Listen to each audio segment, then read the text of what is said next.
the truth. The truth. The truth. That's the line. The truth. The truth, the whole truth, and nothing but the truth. What is up, YouTube? It's your boy, The Truth, back at it again with another video. In today's video, I wanted to talk about the sneaker market crash. What can you do? A quick history of sneaker reselling. And also, we'll get into what sneakers you should be buying. So if you're not subscribed, go ahead and hit that subscribe button and let's get into it. First off, I want to say that I am not a sneaker reseller, but if Welty asked me if I've ever resold sneakers, of course I have. I have actually sold a lot of shoes, but the only reason I did it is because I saw all these lames selling shoes, making money, who didn't even appreciate the shoes, don't respect the shoes.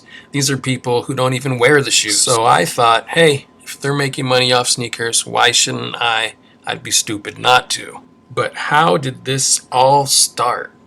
So let's rewind back to 2005. Just for Kicks is a documentary about sneakers. If you have not seen it, you can see it for free on YouTube. I suggest watching it.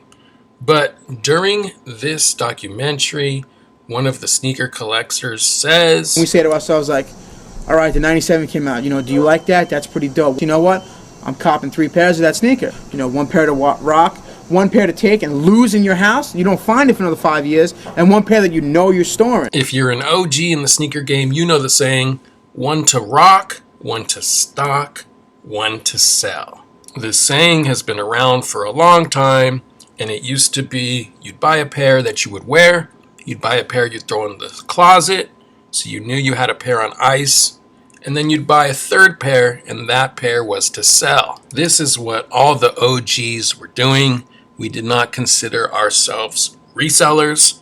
We were just selling that extra pair in order to get some more money to buy more shoes. But somewhere down the line, someone realized, hey, I can just buy more and more shoes, and these are all gonna resell, and I'm gonna make tons of money off every pair. Back then, resale stores did not exist. The only way to sell your shoes was on eBay.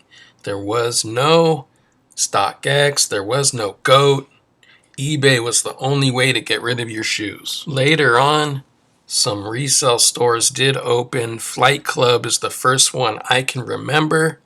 And then with the invention of StockX, it just made sneaker reselling very easy. Now, anyone can resell shoes directly from their phone. And once the vultures realized they could make tons of money off sneakers, it welcomed in a bunch of people who didn't really care about sneakers. They weren't sneakerheads. They just saw the dollar signs. Above, you can see Issac, also known as Sneaker Invest.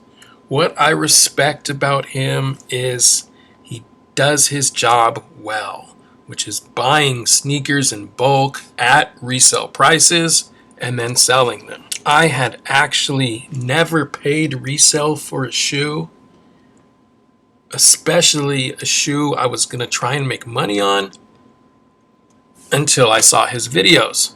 For the first time in my life, I actually paid resale for a shoe that my plans were to resell it in a couple years and make some money. Before that, I was the one to rock, one to stock, one to sell guy. Issac makes tons of money, way more money than me, but there are some things that I don't respect.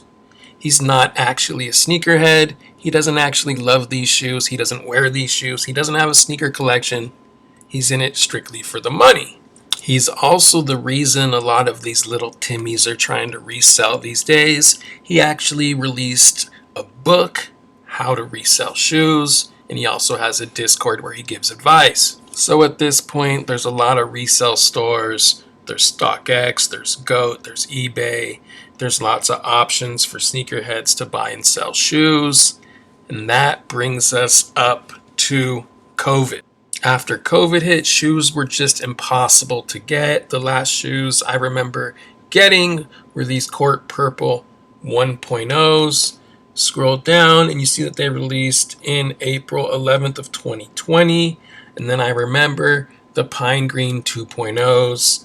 I got a bunch of pairs of these, even caught some pairs in store sitting. This was February 29th of 2020. But once stores couldn't release shoes at the store, everything was online.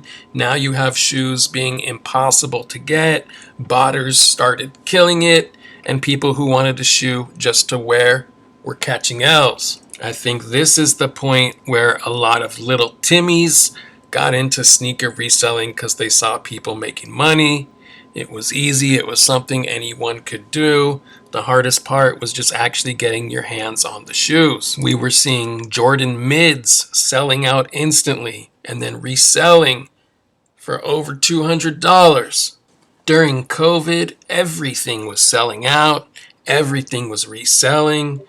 It was almost though you couldn't lose, as everything was reselling and making money, so people were snatching up almost every release. Well, what goes up must come down, and as the stock market crashed, crypto crashed, and boy, did I catch a huge L with my crypto. And finally, the sneaker market has fallen. I actually think this is good because I never got in this to resell shoes. I just hopped on the bandwagon when everyone was making money. I'm hoping now all these little Timmies tap out and go in and get in some other hobby. The people who resell, who don't care about sneakers, I hope they lose money. Thank you, Zadeh Kicks. Hopefully he caused a lot of people to tap out of the sneaker game. I remember a time in the early 2000s when everyone was wearing skate shoes or Chuck Taylors, and if you showed up in some Jordan 4s, people would laugh at you and be like, what are those? Now wearing Jordans is trendy, it's in the mainstream, and I'm not sure how I feel about it. I kind of wish it was still more underground and people went back to wearing DC, ES, Osiris, Action, and brands like that. It's cool now that not everything is selling out anymore. We're actually seeing Jordan highs sitting. Look at this Marina Jordan high going for under retail on StockX. This is just crazy. I mean, this is a good shoe. I don't know why people aren't swooping up this shoe. This Coral Low that's not even out yet, and Qias Omar called the sneaker of the summer, is 130 retail, and the last sale was 142. The good thing about the market right now is there is some great shoes out there that are still affordable. I'm wondering if people who wear reps will now go for the real thing. You can get Jordan 1 High Marina for under retail. You can get the Jordan 1 High Heritage for under retail. I mean, shit, at this point, you might as well just get the real thing. No one can tell you what's going to happen with this sneaker market, if it will eventually bounce back. But I can tell you that I hope it stays kind of like this. Right now, you can get shoes that aren't super hype for retail or even under retail on resale sites. Not every single shoe is selling out anymore, which is a good thing because GR mids should have never been selling out. Reselling will always be there for the hype shoes. Like I said in the beginning, one to rock, one to stock, and one to sell. Those types of shoes, the hype shoes, there's always going to be a market for. But as far as just the everyday GR type shoes, I'm thinking that the resale market on these, it's not going to be what it was. We're not going to see that COVID money coming in with this recession hitting us, gas prices going up. I think you're going to see people spending less money on shoes. And as far as these sneaker resellers who are making tons of money, I don't think they're going to see that influx of money much longer. The market will still be there, but the days of making tons of money off mids is likely over. What are your guys' thoughts on the sneaker market? Do you think it's going to bounce back? What kind of sneakerhead are you? Are you the hype beast? Are you the OG? Are you a reseller? Let me know in the comments. If you made it this far in the video, please hit that thumbs up button. And if you're not subscribed, smash that sub button, because you know it has been your boy The Truth, aka Paul Pierce, aka George Washington, because I cannot tell the lie about the sneaker market. And I'm out.